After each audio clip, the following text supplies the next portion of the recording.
Well, good afternoon, everyone, and welcome to this seminar, Chatham House seminar on economic and political reconstruction in Ukraine. My name is Simon Smith. I'm chair of the steering committee of the Ukraine Forum at Chatham House, and I was the British ambassador in Ukraine from 2012 till 2015. And it's my pleasure to welcome you to this event as the chair. It's the hottest day of the year, and welcome also to discussion of what remains one of the hottest issues on the international agenda, the future of Ukraine. As the Russian war against Ukraine continues, there's been regular discussion and there have been regular developments in the ways in which Ukraine's friends and partners have given support to Ukraine in defending itself against Russian aggression. But it's important that we're not wholly concentrating on the immediate next steps. We need to look also at the long term, and we need to understand clearly what kind of support is going to be best for Ukraine and best for a stable and successful European region in the longer term future. And that means we can't wait until the war is over before we start looking at what will need rebuilding in Ukraine, what resources will be needed from within Ukraine, and what will be needed in terms of resources from Ukraine's international partners to make reconstruction and recovery a lasting success. So I'm here with a panel of excellent experts on this question, and to introduce them in the order in which they will make their first contributions to this discussion, I have Orysia Lutsevich, who is the director of the Ukraine Forum, the head of the Ukraine Forum at Chatham House. I have Natalia Katsabuchkovska, who is the co-founder of the Ukrainian Sustainable Fund, and who was for 5 years until very recently a member of the Ukrainian Parliament. And I have John Luff, Associate Fellow of the Russia and Eurasia Programme at Chatham House, and a notable thinker and writer on a wide range of European security and economic issues. So we are going to hear from them at the start. We are also going to, after we've had a discussion amongst the panel, we will throw the discussion open to questions and answers. And if I could ask people who are following online, please use the Q&A function to ask your questions. Do not use the chat function. The chat function will be available if you want to exchange remarks with other participants. But if you want to ask a question, put it in the Q&A function, and we will, as the discussion goes on, select questions from the audience. My apologies in advance if your question does not get selected, but we are hopeful that we will cover as much ground as we can. I need also just to remind you that the event will be on the record and it will also be recorded. So that, I think, is all we need to do by way of preparation, by way of shaping the event. And I'd like, without wasting any more time, to turn to Orysia Lutsevich to begin our discussion. Orysia, over to you. Thank you very much, Simon, and welcome to you as the new chair. This is your first event you are joining with us. Sorry for the challenge of the heat, but I'm sure you've been to places that were heated in many ways, including during Euromaidan in Kiev and after annexation of Crimea. So you're not unused to challenges, and thank you again for joining our team. First, I'd like to say that we are launching also a new series of events dedicated, like today, looking a bit towards the future of how Ukraine can be renewed and how can Ukraine use the momentum of this horrific destruction to really reset its governance and its economy. And I'm really pleased that we are able to do it thanks to some funding coming also from the young generation of Ukrainians, for FCDO and other foundations. I think the first I'd like to start how we see recovery and reconstruction and what it means. For me personally, it means it's very much we're still in the thick of war, and that funding and recovery is needed for the successful outcome of this war. It's as important, if you want, as the delivery of kit and military equipment that Ukraine is putting so much effort in order to have an upper hand on the battlefield. For the West, from what we hear, recovery is in a way to demonstrate that democracy can prevail against autocracy. So it's very much also a test case whether the unity of democratic world can come together in an effective way around this largest war in Europe since the Second World War and help Ukraine recover and become that country millions of Ukrainians want it to be.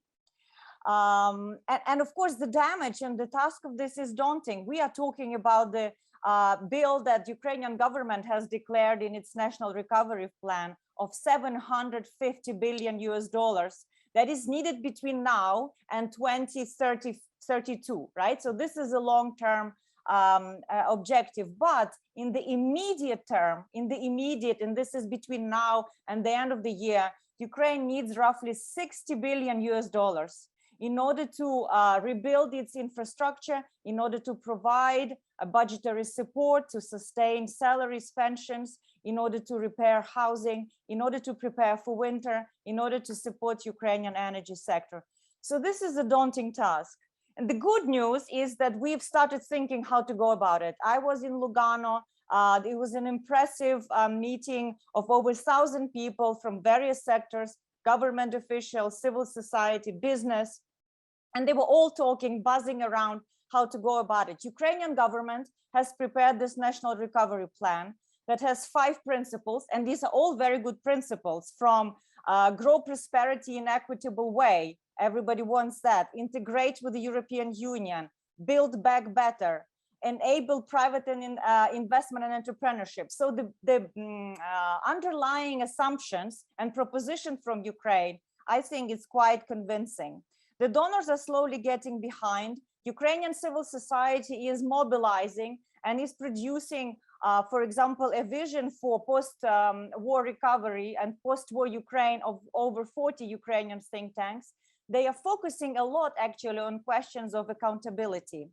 But there's a bit of a bad news, I think. We're too much, in a way, focusing on the future, and this recovery that is needed now for Ukraine to be able to sustain and build that resilience is not coming fast enough. Even if you look at the budget support from the European Union, out of commitments of 12 billion, Ukraine has received only 2 billion. And budget support is the fastest way to deliver funds at times of war to local communities so that they can build bomb shelters, repair bridges, stock up supplies for winter, provide water to Mykolaiv that is completely suffocating and doesn't have drinking water. And statements about this rapid recovery are, in the range of 300 million. We've heard commitments, but from my conversations with the mayors, with the local communities, these funds are not sipping down to Ukraine. And another challenge is donor coordination, and we'll talk a little bit in the future. We have United 24, which is Zelensky's driven recovery platform. Then we have European Union that will be setting up its Ukraine recovery platform. What about UK? What about US? What about Canada? How will these countries plug into these projects? It is not clear. And finally, a lot of funding coming in the shape of loans rather than grants. And a lot, I mean, that is, for example, out of UK's commitment to offer 1.5 billion in multilateral loans, only about 100 million comes in the bilateral support of grants. This is building Ukraine's debt, which will need to be restructured in a short term, beginning of next year likely, and is actually could undermine Ukraine's macroeconomic stability. So I'm just putting these issues on the table, and I'm sure we'll come back to some of those in the discussion. I'll stop here. Thank you very much, Orysia. That was admirably brief and to the point. I'm going to turn now to Natalia Katza-Buczkowska. We've heard from Orysia that a lot of work has been done devising principles for the effort to reconstruct Ukraine. But I'm sure that on a lot of people's minds, will be how do those principles translate into practice? How is it actually going to work in Ukraine? And I think we'd be very interested in your perspective, Natalia, on how this is going to work in Ukraine. What are going to be the priorities for the reconstruction effort? What are going to be the obstacles to look out for? So over to you. Thank you, Simon. Good day, everyone. For sure, Ukraine is very seriously damaged since war started. So a lot of cities are totally destroyed, economy fall by 40%. We have more than 10 million IDPs, more than 6 million migrants, and people losing their incomes. So the economy is falling down and struggling a lot. So to think about reconstruction is the right and very timely initiative, first of all. And now we have a chance to design new economy type, but at the same time, as Arisa mentioned, we should not forget about the urgent things and what's going on the ground, as Ukraine needs urgent support and to cover today's needs to keep economy running and going through the coming winter. So for sure, first of all, it's not only Ukrainian who is suffering, because this is new type of war we faced. It's a hybrid warfare against Ukraine and Western world. And now you see that in this interconnected world, the impact is huge on neighboring states, Europe, and the rest of the world. So food supply chain is broken, energy deficit and price soared, high inflation, migration issues, political turbulence as a result of all these reasons. So what we are witnessing now is a new type of hybrid war in globalized world, and with cyber attacks, humanitarian crisis, some artificial hunger, propaganda, nuclear blackmail, and the consequences would be huge on Ukrainian and the world economy as well. But at the same time, if we are thinking about the right model, how to reconstruct Ukraine now and design the correct economical model, Ukraine could be has a very positive effect and be a part of solution afterwards. First of all, I would point out for a few very important industries like energy, agriculture, as well as technology, which could be implemented into reconstruction plan, so to make our country successful afterwards.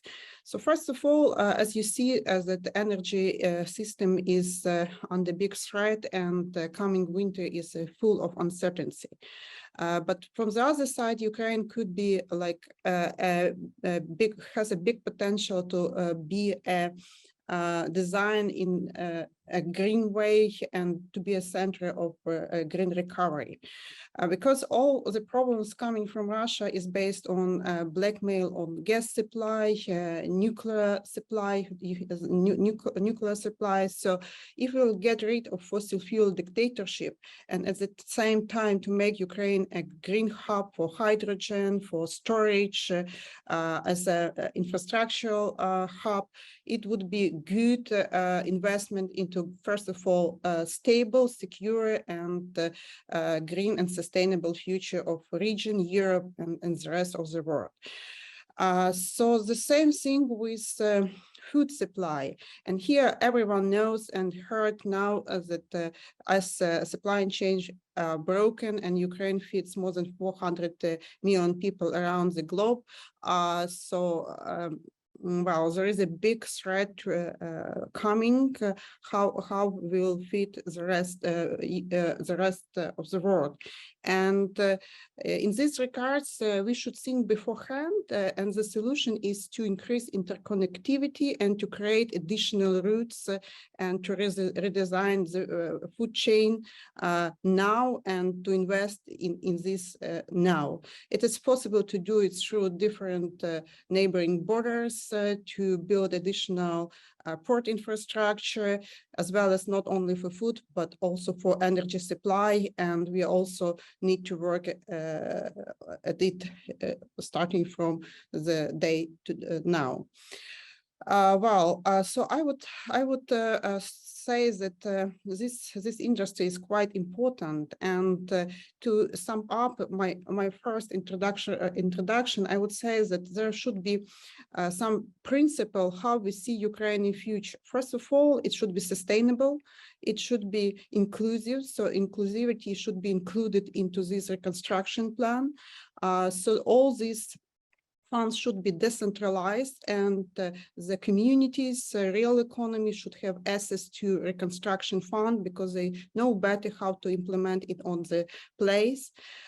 We should also think about technological advance. So Ukraine should create added value, and make economy more advanced and technological. So to create the base for quick economical growth. So all these principles should be implemented. I'm not talking about transparency, it's a base, and we'll be talking about this as well today.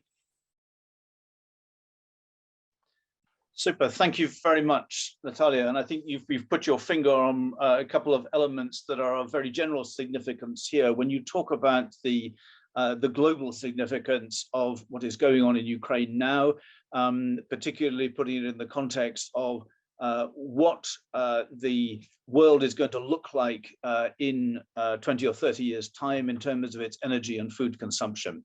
I'm going to pass rapidly on now to John Luff. John, you have a lot of experience looking at the successes and failures of reconstruction programs in various parts of the world and so on.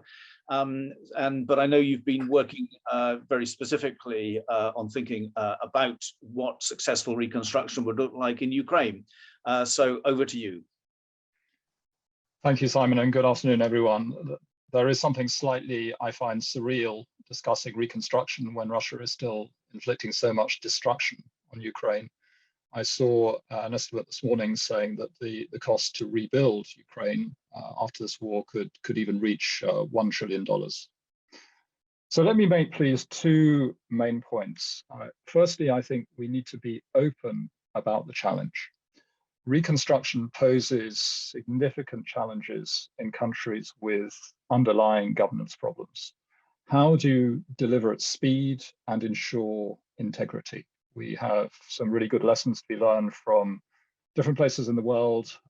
Closest to Ukraine would be the Western Balkans, but some very stark lessons from both Afghanistan and Iraq in terms of the efficiency of reconstruction spending.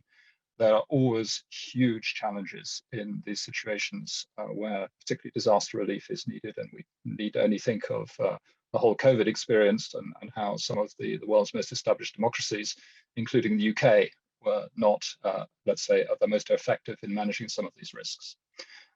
Ukraine undoubtedly has an underlying governance problem. Corruption is not the cause of the problem, it is merely a symptom. And this governance problem is a direct result of a high concentration of capital in the hands of a small number of politically connected business owners, which has created an environment where institutions are effectively programmed to siphon off public money for the benefit of those who participate in the system. So the risks are very obvious. If this system were to continue in the phase of reconstruction, it would create very, very clear challenges. However, I personally think that when it emerges from the war, Ukraine will have a real chance to break the influence of this system. We're already seeing the weakening of some of the largest business groups in the country. There will be inevitably the arrival of new faces in both politics and government. As a result of the war, this will be at both local, regional, and indeed national level. So all this is going to contribute, I believe, to creating a new operating environment. And the challenge will be to sustain that new environment. So my second point would be that we need to keep in mind that Ukraine has significant strengths that can be the building block for this transition to a new model of governance, and I think the more effective management of reconstruction funds. Firstly, and critically, decentralization has ensured in recent years much more efficient delivery of public services. And this really should provide a basis for the empowering of local communities to shape, for example, the rebuilding of cities. Ukraine has a vibrant, pluralistic political culture, and this should make it possible for elected representatives to provide effective oversight of investment projects. Ukraine also, in my view, has an impressive track record of success since 2014 in reducing some of the space for corrupt practices in the area of public procurement. And Prozoro, backed by Dozoro, is a real example of what can be achieved. There are also anti-corruption agencies, which in my view have the potential to play a much stronger role. They are generally built on quite solid foundations. Equally, Ukraine has a highly capable civil society with specialists working in the anti-corruption area who have both a powerful voice and I think are extremely motivated to achieve change. And moving on, I think the fact that Ukraine has well-developed digital infrastructure that can be adapted to provide the level of data exchange needed for the effective coordination and oversight of the reconstruction effort, I think that's a huge plus. So in short, there are some, I think, significant strengths, and I haven't even mentioned the school of investigative journalism that has really begun to thrive in Ukraine in recent years. These are all important things. But it's imperative that well-designed anti-corruption efforts accompany Ukraine's recovery work. Ukraine must not let reconstruction make the corruption problem worse. And it must not allow mismanagement of the reconstruction process to potentially obstruct the path to membership of the European Union. I'll stop there. Thank you very much, John. And I'd like actually to sort of pick up your last point and perhaps pass it along to Natalia. And just to say, you know, John is talking about anti-corruption. He's talking about the danger of allowing kind of mismanagement to haul the reconstruction effort off track. And I wonder if I can ask you, what is your assessment as someone who has kind of seen many of the workings of Ukraine from the inside as a member of parliament, who's worked on a lot of very big ticket energy issues, for example. From your perspective, is it in particular, we talk about the importance of Ukrainian ownership of the reconstruction program, but how reasonable is it to expect that that is going to work? Will there be competing owners for the reconstruction program in Ukraine? We already have seen a National Recovery Council set up in Ukraine. What does that need to do to be credible? Is it credible at the moment? Or what needs to be done? What is going to be the role of local government and entities outside central government? How crucial are they going to be to the success? So a lot of questions, I think, are going to be on the minds of the participants in any reconstruction, the supporters of any reconstruction program in Ukraine. But what's your assessment of how ready Ukraine will be to ensure that that program is managed and implemented with success? Mm-hmm. Thank you, Simon, for this important question. As you mentioned, my previous experience, our first point would be like not to trying to eliminate something, but to change the systems. For instance, a good example is gas market. So before 2014, we have one supplier, one off-taker, and not normal price. It was twice as high as in European market. We changed system. We enacted gas market law implementing EU directives, and it as a result we had fully functioning market with gas stock exchange, with numerous traders, Ukrainian, international, and there was no manipulation with the price. So it was before war. We would say that this reform was completed, and we had fully functioning transparent gas market. It was for fact recognized. So first point would be changing system. You also mentioned the digital capacity of Ukraine. Ukraine has a huge human capital who works in IT sector, as very well known. So I suppose digitalization and implementing some, eliminating physical presence in making decision. I mean to make all these processes as much as autonomous would be also helpful. So I suppose digitalization could be also a good tool. But when we are talking in general, as a general system, how it should work, my view is that all these funds should be decentralized, first of all, and they should be implemented industry by industry. There should be responsible industry, a lot of real economy and business participation, as well as decentralized to different regions, and local communities should also take part into the process and ask and saying what do they really need and which industry would be working. I would also say that also important to implement private-public partnership. We haven't had any successful case of public-private partnership yet.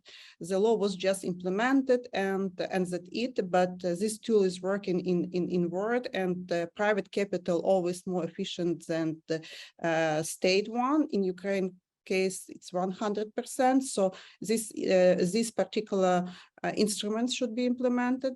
Another point is, for instance, to use special economical growth tools like industrial parks. It does work in different economies and widely implemented while during the reconstruction of particular countries.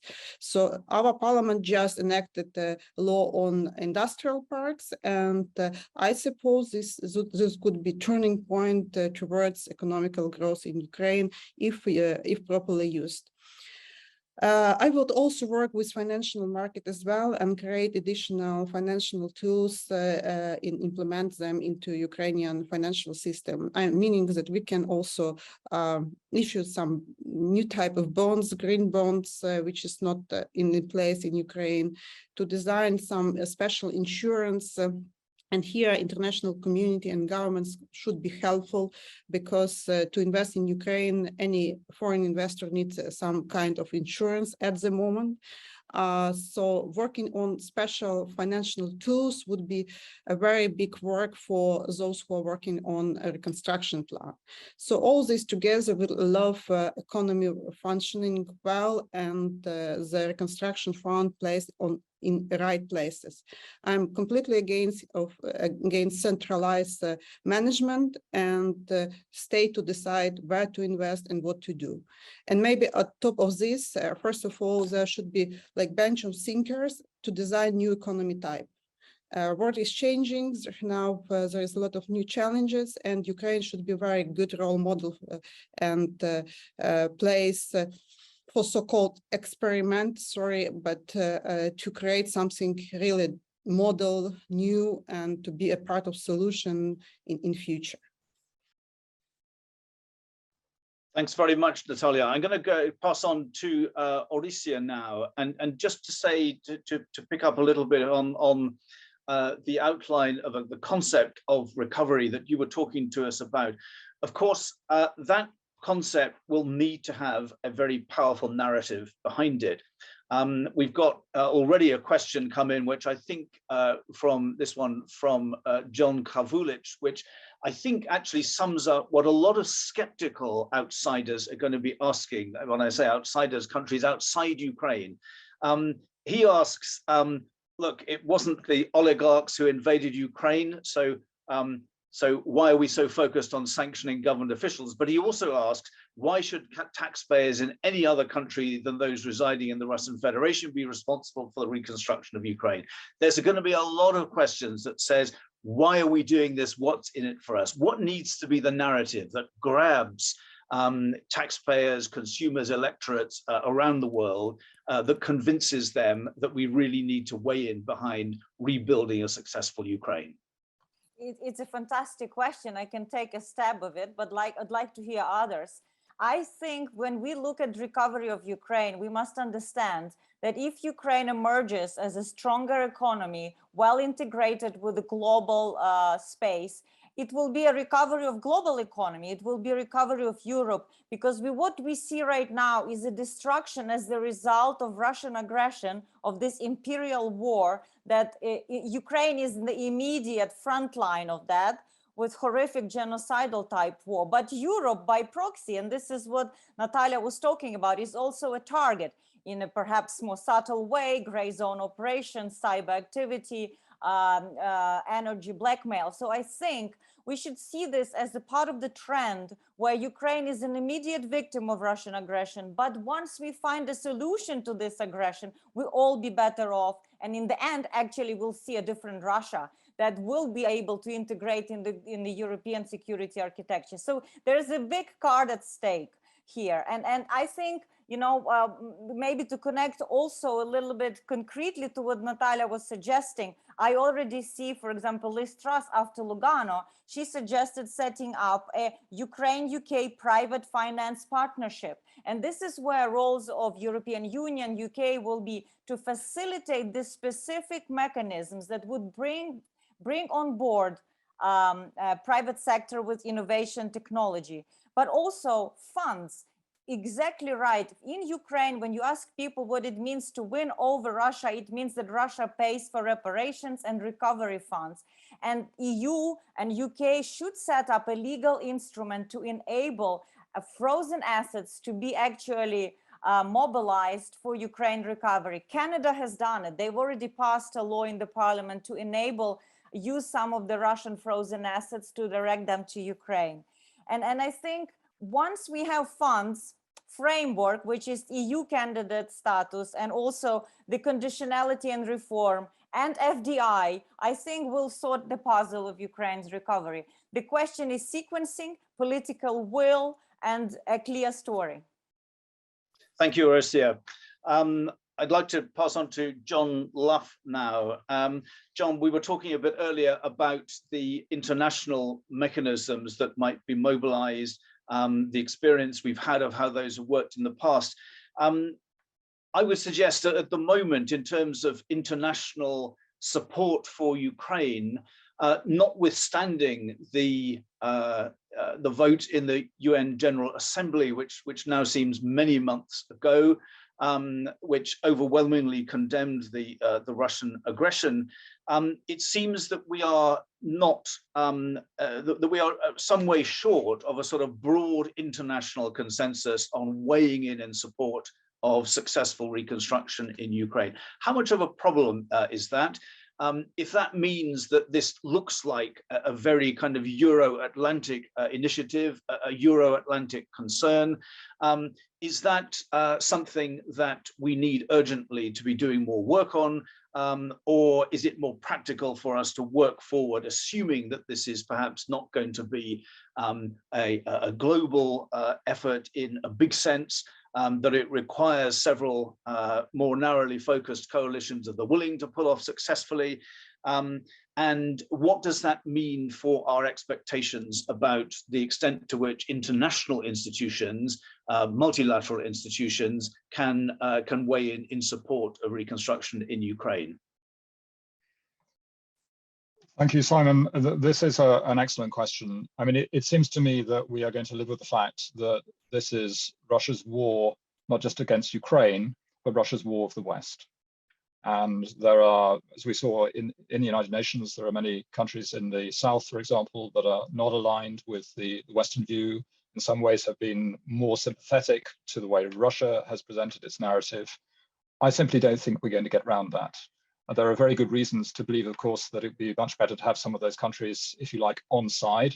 It would be wonderful, for example, if India were not prepared to buy crude oil from Russia, even at a discounted price, and if China were to play a more constructive role. But I simply don't see that's going to happen anytime soon. So we therefore live with the fact that some international institutions are probably just going to pull the ball, back to the European Union. And maybe to the United States to provide bilateral support to Ukraine for this reconstruction effort. But I don't see in some ways why that shouldn't be sufficient, because many Western countries, I think, will accept the narrative that we need to rebuild Ukraine because it is an investment in our defense. And not just that, I think Alicia put her finger on it. Longer term, we are going to see change in Russia, where it's simply generational change initially, but I believe that history teaches us that Russia goes through these periods of closing itself off to the world, becoming more aggressive, and then, if you like, reassesses its place in the world, and then returns to a reform track. So we have to hope that will happen in Russia, and if we make the right investment in Ukraine, I believe that we can make that process in Russia, in fact, go much more smoothly, and in fact provide Russia with an example of how a country that was previously regarded as being culturally very similar to Russia, and I say regarded by Russians as being culturally very similar to Russia in general terms, how in fact it could make this qualitative leap and in fact modernize itself. Because Russia over the last 2 decades has been undergoing a very rapid process of demodernization. So in that sense, making the case for Ukraine, I don't think should be regarded as so ambitious.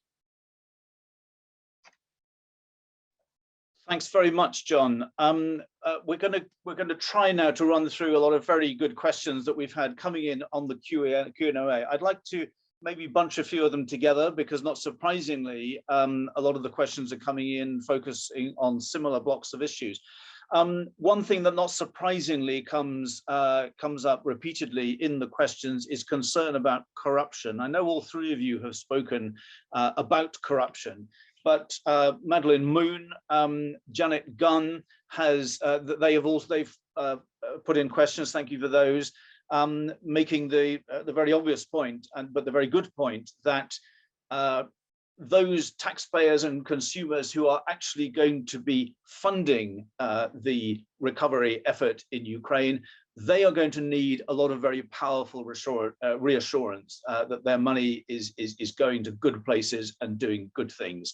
I know you've spoken about corruption, but I think it's worth our dwelling on this. And can I ask any of you on the panel, what would your #1 priority be in getting through this message, in actually establishing this principle, and establishing a principle that could offer assurance to concerned taxpayers in other countries that the expectation that a recovery program will be vulnerable to corruption is not something that people need to have deep anxieties about? What is the signal of reassurance that can be given at this stage to those who are going to be funding the recovery program in Ukraine? Aricia, do you want to take that on? I'll just say briefly, I think Ukraine will be able to build trust, because this is the key, right? Why is everybody concerned? There's no trust. We know that there's a tendency, like John said, to accumulate large contracts in politically affiliated companies who then funnel funds to politics in order to sustain a certain kind of decision making, let's put it this way, in favor of certain individuals. We want to put a stop on it, where we have, as in Ukraine National Recovery Plan, a key goal: inclusive prosperity and Ukrainian resilience. For that, I would suggest simply having a transparent bidding process that is competitive, that is not monopolized, and to stop impunity for corruption by actually having prosecutions of those who violate exactly those bidding procedures and engage in corrupt practices, so that they can go to jail. I think this would increase trust in investors and donors. Thanks very much, Aricia. An associated question has come in from Trisha de Borchgrave, who points to the recent sacking of the Prosecutor General and head of the security service in Ukraine. And I think the question that's behind this is, if we're going to see continual sort of disruption in Ukraine, we're going to see people removed from key posts and replaced and so on, is that going to be a concern? in terms of the commitment of Ukraine's supporters in recovery. And I wonder if I could ask Natalia, how concerned are you? I'm not asking you specifically about the recent sackings, but how concerned are you about continuity in Ukraine's institutions, and whether that will be something that flashes an amber light that suggests to potential supporters and donors in a reconstruction program that actually everything is going to be chaos and unpredictable and unstable in Ukraine, so the reconstruction program is not a very good investment? Mm-hmm. First of all, the war is going on, and it's a very active phase of war. So everyone should be aware of the decision. If they need to make, they should be effective, and well, if it's need to be done, it should be done. And the second issue is for sure that as the political process is going on, and reshuffle in government and changing different position, it's normal for any country, and it's a part of the governance process. So if there will be changes, and we expected some more coming autumn, it should be accepted like normal political process, first of all. Secondly, my dream is for sure that when we win, to have a fair election, to come back to normal life, not to live in war condition, and then for sure, first of all, coming back to normal democracy would be the first key issue. And here, as the institution, civil society plays a very important role. So I would suggest, yes, it's vitally important to preserve institutions, and even now during the war, but the efficiency is also important. So we need to keep this very thin balance between efficiency and winning war, and afterwards to also, apart from economy, have a clear model of what the democracy should be and how it should function. And it shouldn't be worse than it was before, it should be better. Thanks very much, Natalia. And we've got a question in also from James Nixie on precisely the issue that you just touched on there, which is that there is a potential sort of conflict in a way between the urge to support Ukraine in the short term while the war is still going on, but also look at the very common sense argument that says we must be thinking about what happens after the war. We must be thinking about the success of reconstruction before the war is finished.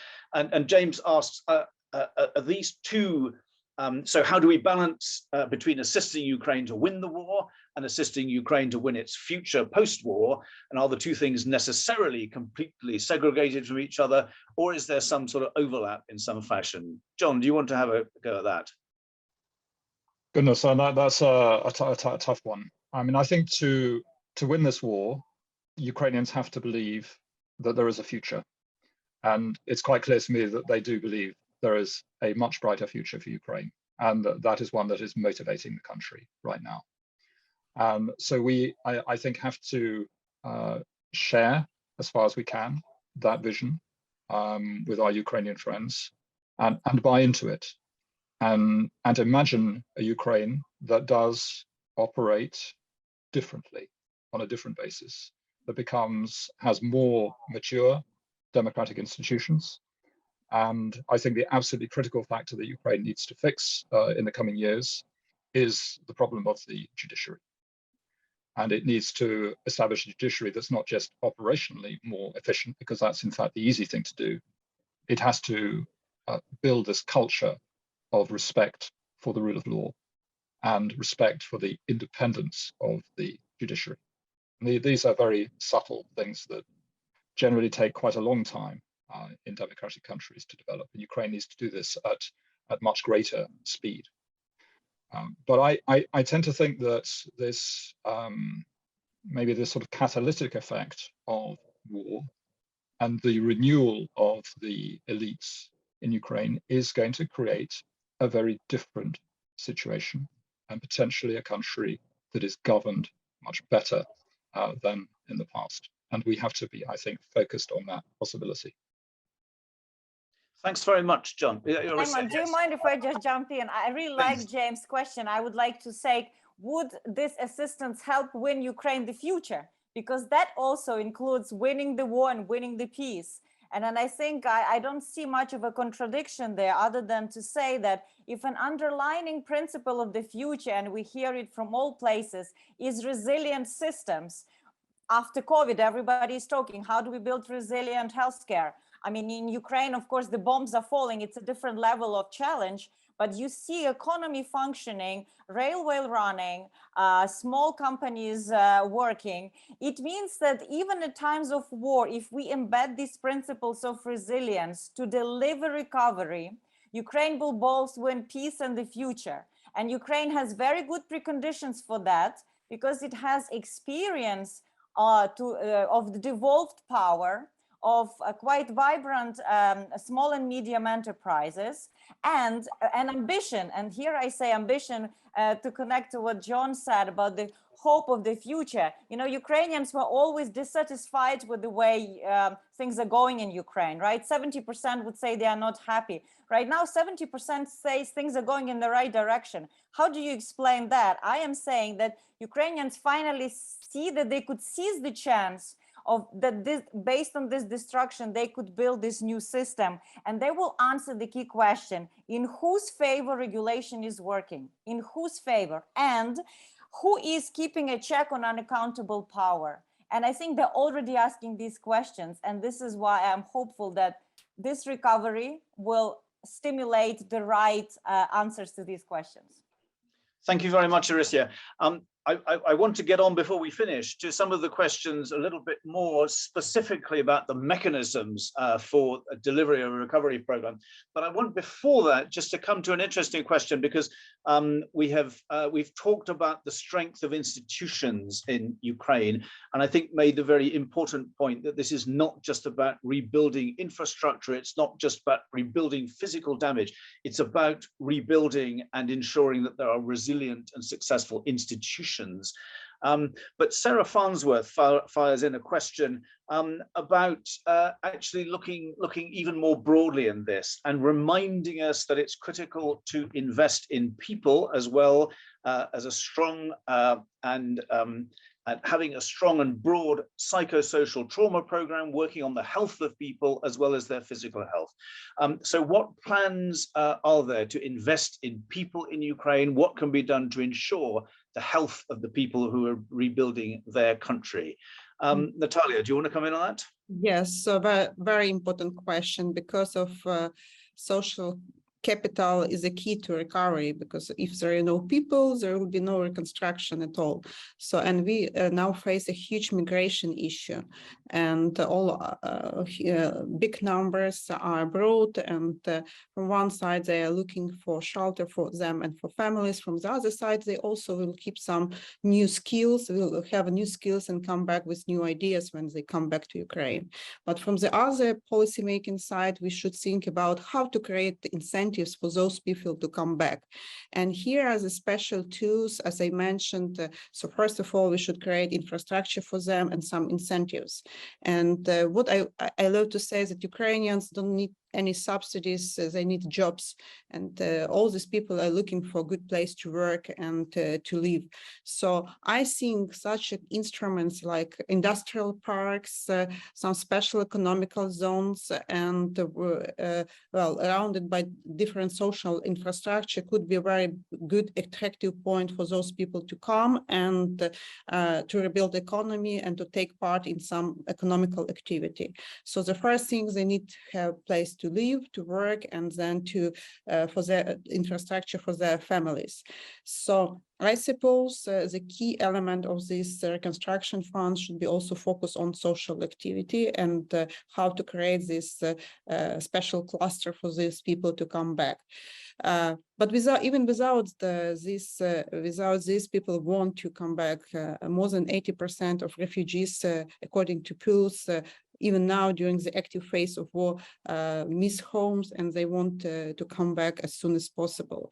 So it would be just to do something to support them and give them this hope and place where they can work.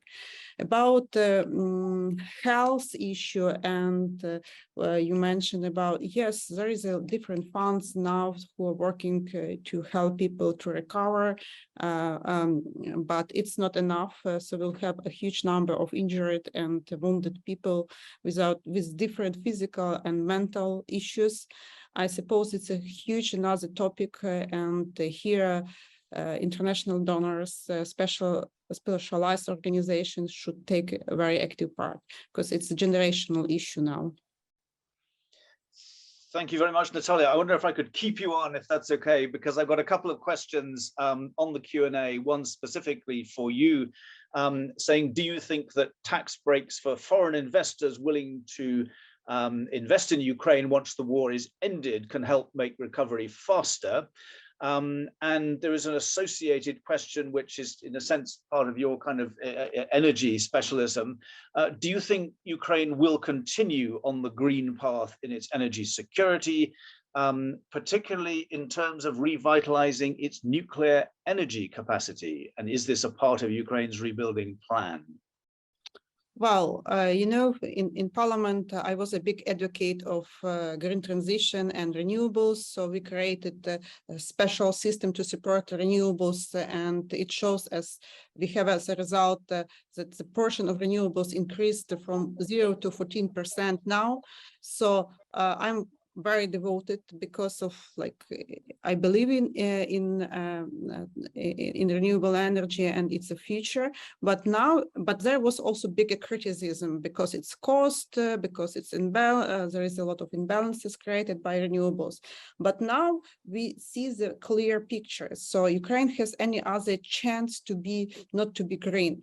First of all, because of so-called fossil fuel dictatorship, we have the state which blackmails, and the special tools of this war is fossil fuels, gas, and other nuclear fuel as well, which is supplied to Ukraine and other states. So first of all, we need to get rid of this. Secondly, we have also coal, we have generation, and I suppose there is no way this reconstruction funds come back and to invest in coal generation in Ukraine, which is destroyed. So it could be substituted by biogas, biomass, biofuels, and this is clean and affordable energy. When we are talking about nuclear, someone loved to say that it's cheap. No, it's not cheap. If we calculate from the beginning all costs, so all the nuclear cycle, starting from design to use the nuclear fuel, so it's much more expensive than to build some renewables facility. And in addition to that, in Ukraine, nuclear is dangerous because we have violent neighbor who can capture and misuse nuclear station, and we face this recently and even now. So therefore, we should even diversify to create some small reactors if it's applicable, or just to get rid of nuclear as well because it's dangerous and it would be dangerous in our territory. So we can also think about, in addition to that, we can think about hydrogen economy. Ukraine has a huge potential to be a hydrogen hub and to create some storage facility for electricity trade as well as for gas. We have a huge natural storages in Ukraine, and it could be the security base for our region. So meaning that Ukraine should totally redesign its energy system, and it's in favor of sustainability goals, transition, etc., etc. So here is a huge chance to make everything much more efficient. And very short about taxes. I think the most important is for investor would be guarantees, security guarantees of their investment. And here it's a room for international, for states, for big states to think how to provide the security guarantee for investments coming from their countries. Secondly, about tax, it should create additional incentives. For instance, I mentioned green parks, industrial parks, who already has these tax incentives to invest in specific areas. And we hope it would work for sure, because the cost of capital would be higher for Ukraine because of risk rather than other destination. But I suggest that the returns would be also much higher than you invest in just normal jurisdiction. Thank you very much, Natalia.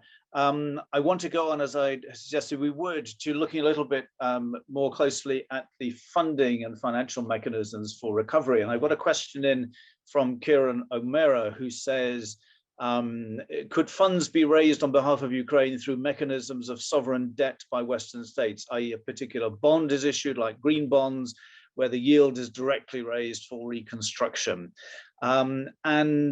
Associated with that, there's a question which asks, what role has cryptocurrency had in raising funds for Ukraine? And does the panel see any role of crypto in the recovery? John, can I bowl that one at you? You're really bowling a googly at me there, Simon, which I'm not sure that I can play with any particular competence.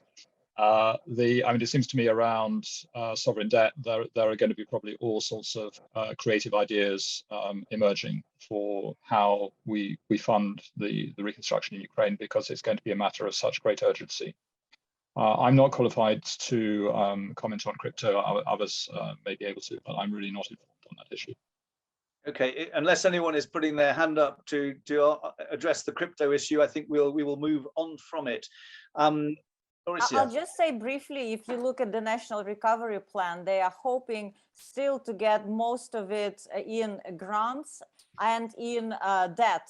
And there will be that pressure that will be growing on Ukraine. And there's also the question of, how that could be managed, because it's not very sustainable at the time when Ukraine's export economy is collapsing. There's no foreign exchange coming at this point because of the Black Sea blockade, but also the internal tax revenue collection collapsed 30%. So we have to be very cautious how we tread this line of structuring basket of finance with the proper combination of grants, debt, and investment. And perhaps we'll have in September another conversation on it.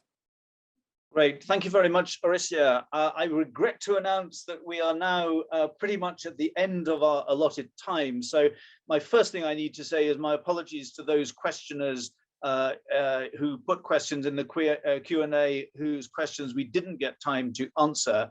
But just to say, all of those questions, including the unanswered ones, are extraordinarily valuable to feed into the thinking as to where we go next. So even if your question was not answered, thank you for your active participation in this discussion. I'm sure it's a theme to which we will be returning as we continue to participate in a collective effort to refine the shape and nature and the mechanisms of a recovery program for Ukraine. So once again, thank you all out there online who have participated in today's session. And a special thank you to all our speakers, to you, Orysia, to you, John, to you, Natalia. Thank you so much for joining us today.